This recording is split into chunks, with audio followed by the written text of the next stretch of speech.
Sarnia. I'm Katie Horvath. This is called Into the City. I'm here today with Mel Gibson. Mel, thanks so much for coming to talk to me today. Oh my gosh, this is very exciting. Thank you for inviting me. You're very welcome. Mel is going to be looking for your votes this election. She's running for a seat as a city councillor in the upcoming 2018 Sarnia municipal election. So Mel, for those who have not yet had a chance to talk to you, could you tell us a little bit about yourself? Absolutely. Thank you so much for this opportunity. I am a resident of Sarnia and have been for all of my life, except for a few months that I lived in Toronto, and I couldn't wait to get back home. It felt much safer here, and we'll talk about that a little bit later.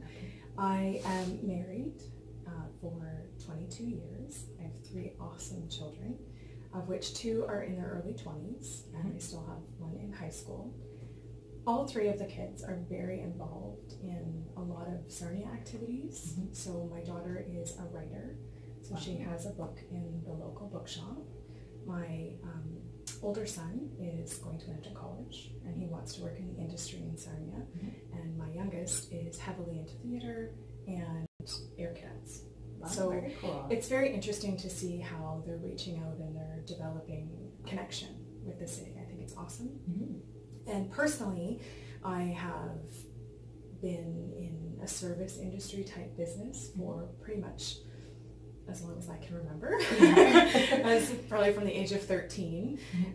Just recently, I spent 18 years in a public direct sales business and retired from that.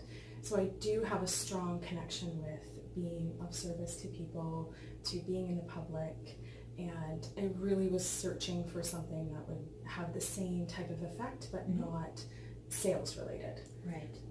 So that's how we ended up here. Okay. Was I thought that was a very good next career for me. Right. And I also have been working at a local music store for the last 24 years in Mitten Village.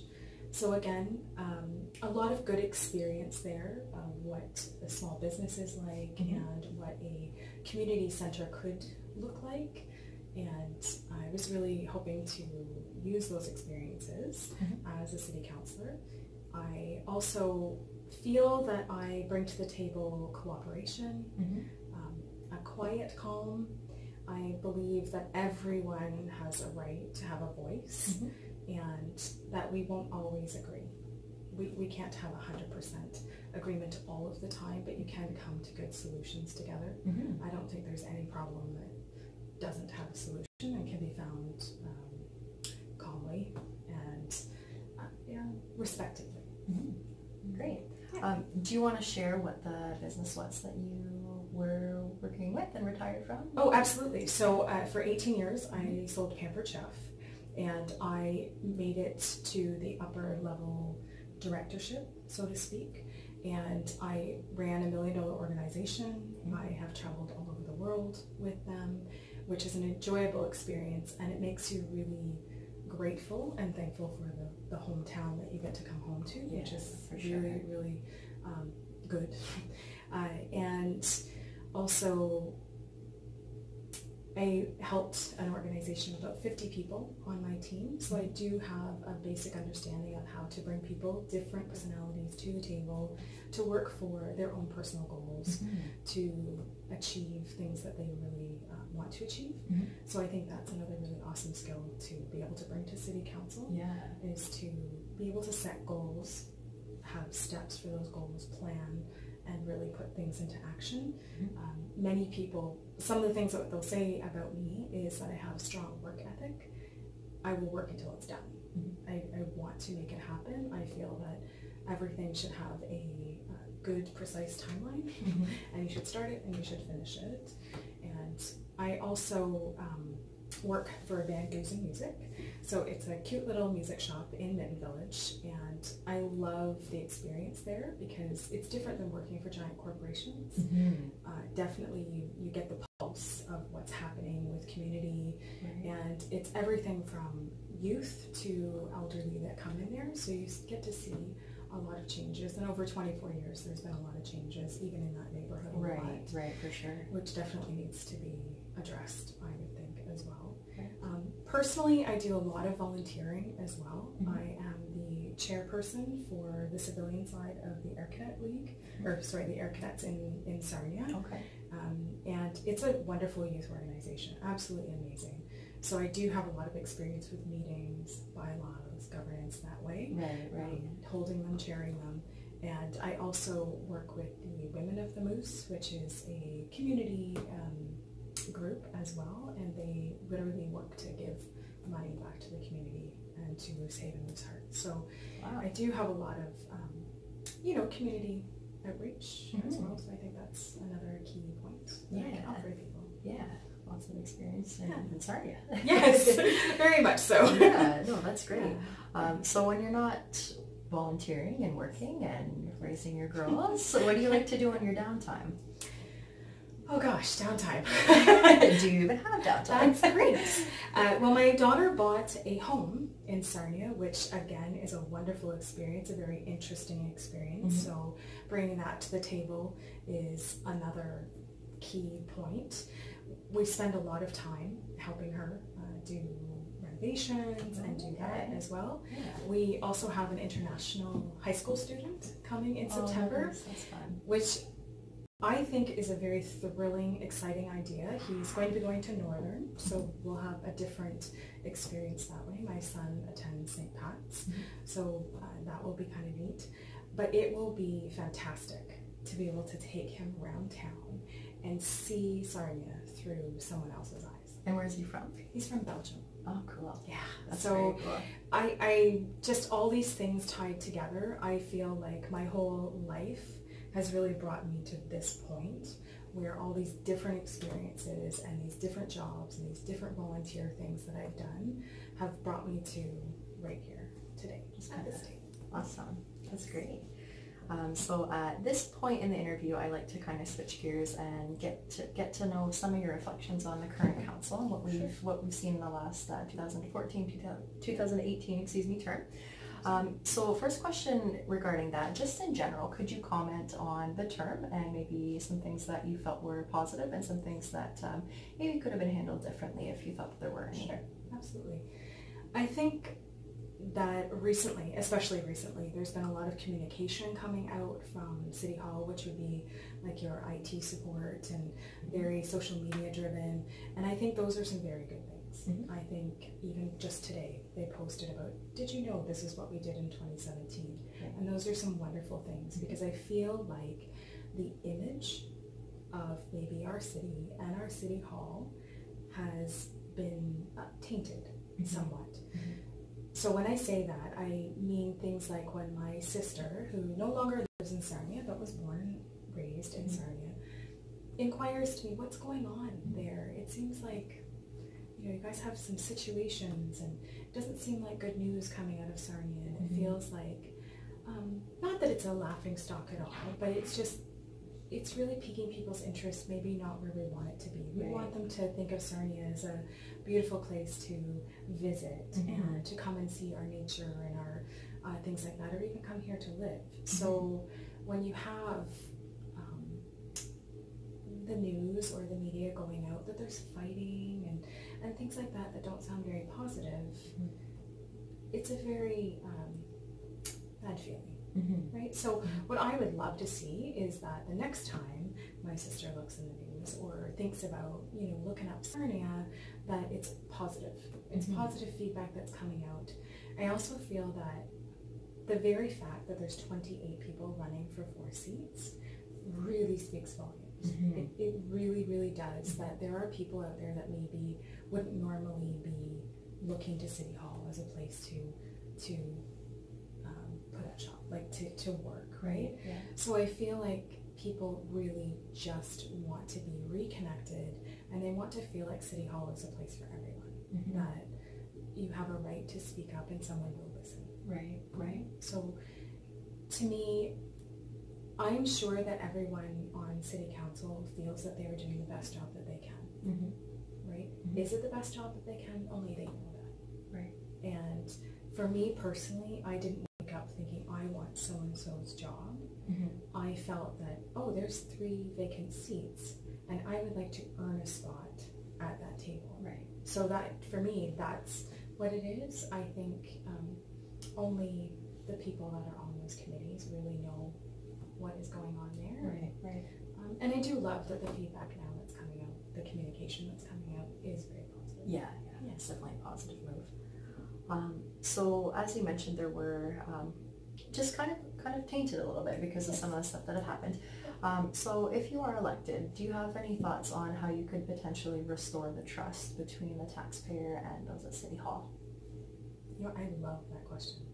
That's an awesome question, because for me, it is totally about trust, and it's about communication and open lines and people feeling like they have someone to turn to. Mm-hmm. Because truly, as humans, that's all we want, is somebody to listen to what we have to say. Mm-hmm. Whether it's they're happy about something, they're upset about something, they're hurt by something, whatever it is, Mm-hmm. they really just want to be validated. They literally just want to be validated. And I know I, for one, have never felt like, oh, that's a really great place to go or call, or it's not exactly welcoming. Mm-hmm. So it would be wonderful to have that feeling Mm-hmm. of your counselors, of the whole experience, right? So I think it's really important to have good communication, Mm-hmm. and I think hopefully that's what I would love to see for the citizens, is they feel that City Hall is a place that they can turn to. Right. Yeah. City Council is a place that they can find their answers from. And that would help the trust factor, Yes, for sure. Yeah, yes, for absolutely. So, excuse me, we did talk a little bit about the communication, how that's kind of a new-ish thing that's coming down the pipeline at City Hall, which is good. There's been a couple of changes in this last term, and one of the other kind of notable topics has been the switch from our paper ballots into e-voting and telephone voting. So that's, different people think different things about that particular issue. I'm just wondering what your thoughts are on that move. So most people want to know, what would you have done? So I'm going to answer it that way, even though it wasn't there, and my opinion maybe right now wouldn't change it. I definitely would have inquired, asked, pushed for both. Mm-hmm. I think e-voting and online voting is absolutely the way of the future. Mm-hmm. I feel that pulling the rug out from under everyone Mm-hmm. is a difficult move. As someone that experienced a company that did a lot of change electronically, Mm-hmm. and to go online and to do those things, Mm-hmm. it's very upsetting Mm-hmm. when everything is happening very quickly and all at once. Mm-hmm. It's hard to adjust, Mm-hmm. and not all of us are tech savvy and whip out our phones and we can vote Right. online, and there are lots of members of the community, and not just elderly, that they don't like the internet. Mm-hmm. My mother is 65 years old. She's not old. Mm-hmm. Voting online is disturbing to Mm-hmm. her. It's Not really in upsetting her to comfort her. zone. Yes, Yeah. because I think people feel that the vote is extremely sacred, Mm-hmm. right? And Mm-hmm. they feel better about it just being on a piece of paper. Is it safer on the piece of paper?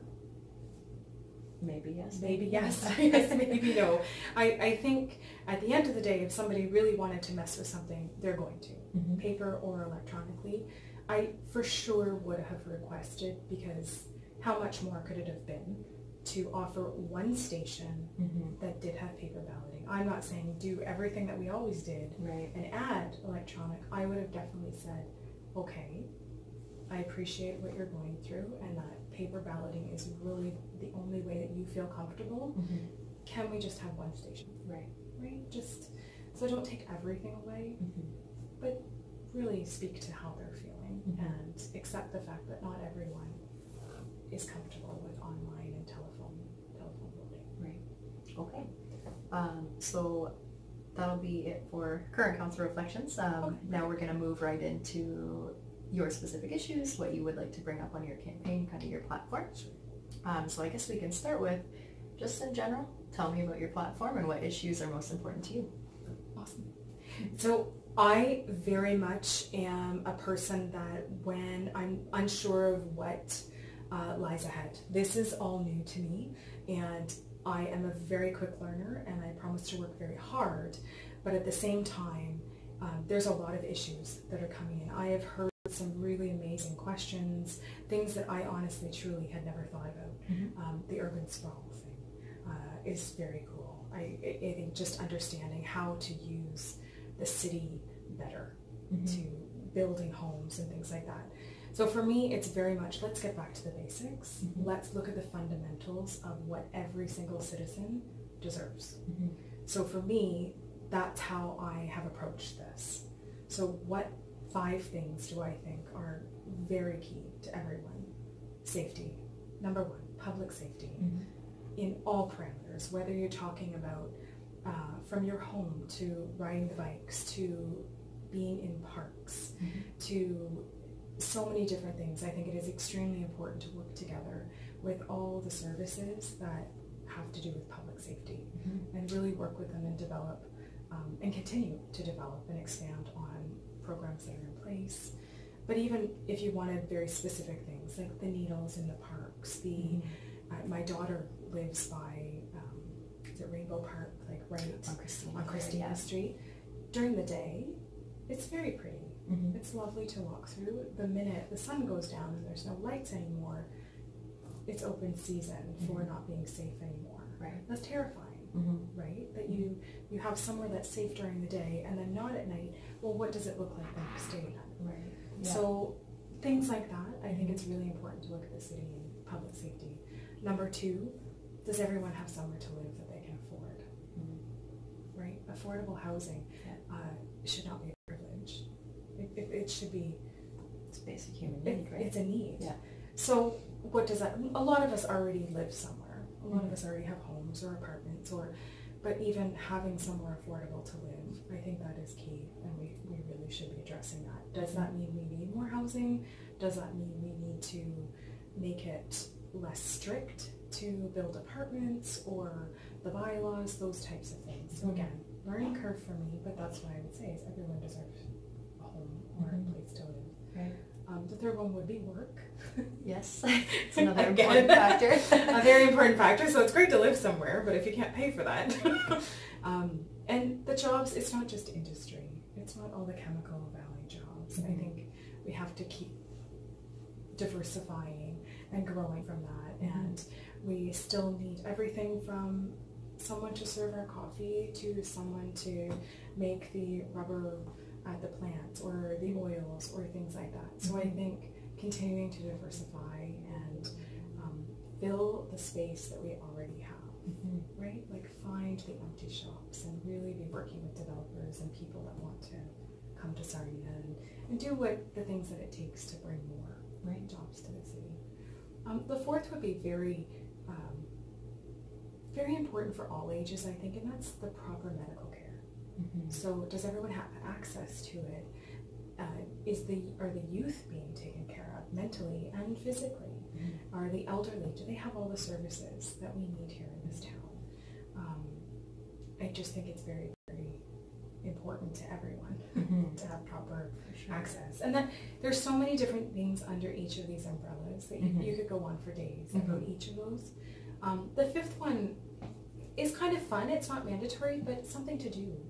If we want people to stay in this city, I think it's very important to give them something to do. For sure it is. Right? Yeah. Now going back to when I earlier said that I lived in Toronto, I lived there for about eight months, because 19-year-old doesn't want to get away from their parents.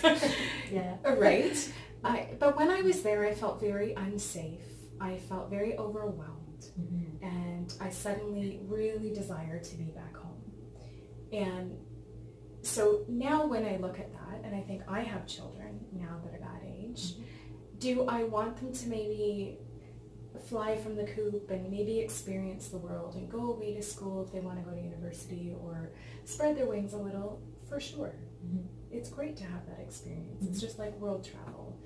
But what I want them to know is that they do have a safe home to come home to, that they do have some fun stuff that they can do downtown or the festivals. And I think, when I think back to when I came home, we had, I think, First Friday was sort of just in its starting, and it was vendors sitting on Christina Street selling jewelry. Like it was just, and it was always a Friday night. So that was just sort of happening, and that was a neat thing. But when you think of all that has happened over these years and the festivals that we have, the festivals, the First Fridays, the art walk, the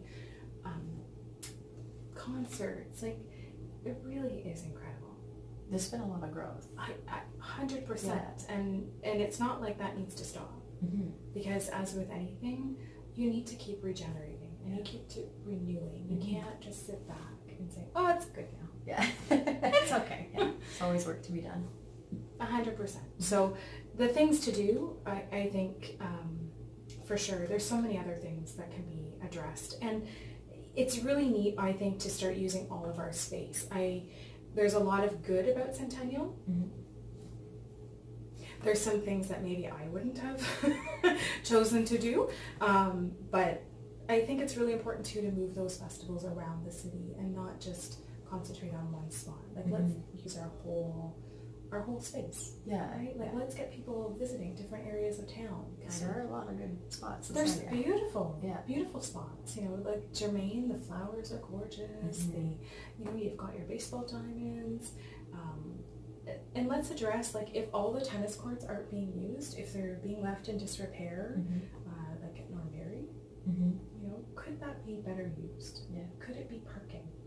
Right. Like Norm Perry is a beautiful park and it's used quite frequently. And I know from a personal perspective, when my son played football, it was dangerous. People parked across the street and they ran across Exmo. That's not safe, right? So can you look at when activity is happening and how can we make that better? Okay, great. So literally, that's kind of it.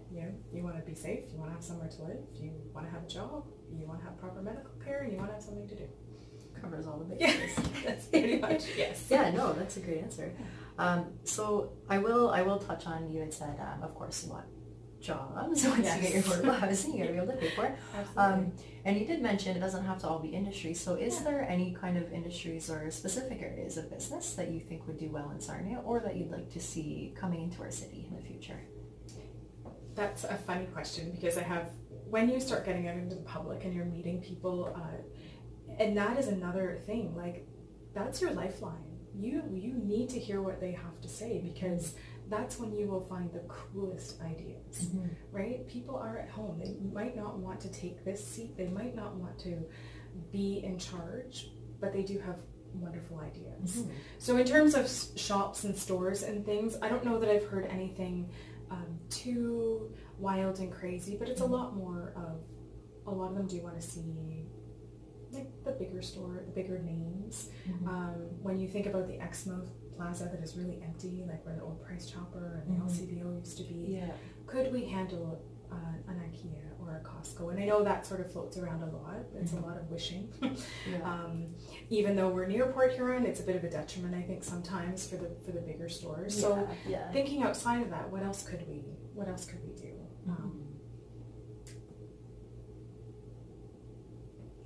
I'm not sure about which kind of shops, but I think even expanding the mall in terms of, like the Old Navy and like what is drawing people away from Sarnia? Why do they go shopping in London? Right. Let's find out what they're going for and why can't we have that here? And I think maybe not necessarily shops, but for me it's a lot more community activity. So I would love to see a children's museum here. I don't know how many times I drove to London to take the kids to the Children's Museum, or you take them to the Palisades, or some giant arcade, or the Sky Zone, or all of those things. It would be wonderful to have them a little closer to home. Yeah, I've heard that a lot too. Things for families. Yeah, community for families.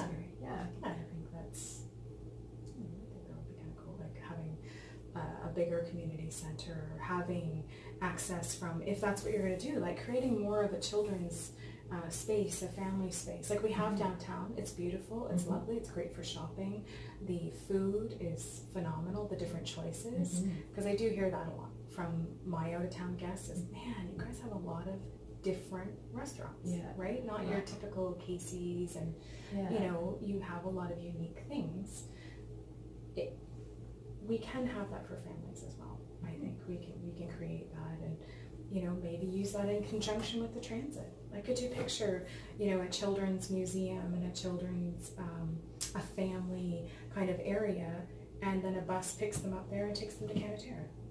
That'd be No great. car, no, yeah, right? No, so you're helping with the infrastructure stuff as well, right? So less traffic on the roads, more using what the city is offering, you know, because I think that is huge when you talk about different cities. Transit is a big deal, right? Like getting people from there to there quickly, efficiently, and I think there's some positive moves there as well that are happening. Yeah, that's great. So if you are elected, now this is going to be, you can take personal qualities if you like. If you are elected, what is it about you that you feel would make you a good representative and a good council member for the people of Sarnia? I feel that I am ready, willing, and able to listen to what people have to say, what their needs are. I feel that I respect people's opinions and I value their time. I also feel that I have good communication skills. I think that I have a willingness to work very, very hard and get the job done and make it happen. I also think that this is an excellent time in my life where I'm so excited to start something new and create this next journey, because that's, as I was saying, I did the sales and the public service like in my 20s, 30s, and 40s. And you know, 40s, 50s, 60s, that's the next step. And I'm so excited to be able to use all of those skills and really work to earn the right to be their representative. Because I think that's super important, that we understand who we are working with and for. Right. Okay, great. So as we were chatting about a little bit before, 28 people looking for 4 spots. Right, that's crazy. Yeah, and so a lot of people are feeling like, I don't know who to vote for, I don't know why. So the people who are watching, why should they vote for you for one of those 4 seats? Because I'm Mel Gibson. She is. I am. You know what, at the end of the day, I really do truly, I want to earn your respect. I want to earn your attention. I want to earn the right to be able to be on the city council and be a member of society that is going to make a difference. I absolutely want to be a part of that. I think that's an incredible honor, and I have a willingness to work with whoever is there. I think everybody has unique qualities and everybody brings a skill to the table that is usable, absolutely usable. Okay. So I'm seriously looking forward to this. I think it's going to be great. That's great. So that's it for questions that I have for you, but I do want to take this opportunity, just in case there's something that I missed, something that we didn't touch. Is there anything that you'd like to say, just kind of your final message for the people of Sarnia? For the people of Sarnia, I just want to be your advocate. I want to be here for you, and I want to help you feel connected with your city council, with your city hall, with your city. This is an incredible place. It is a beautiful place, and I want the outside world to know that, and I want you to feel proud of being a resident here, and I want you to be able to open up the newspaper and be showing it off to your family and friends and saying, hey, remember Sarnia? This is the place to be. So I want to make that happen for you and you, and that's it. That's awesome. Great message. Thank you. Yeah. So this is, again, Mel Gibson. She's looking for your votes to be your next city councillor candidate. If you've liked what Mel has to say, vote for her online. Polls open online October 11th through to October 22nd is election day. Mel, thank you so much for coming to talk to me. I really appreciate that. It's awesome. Yeah, you're very welcome. And again, Into the City, I'm Katie Horvath, and thank you guys for watching.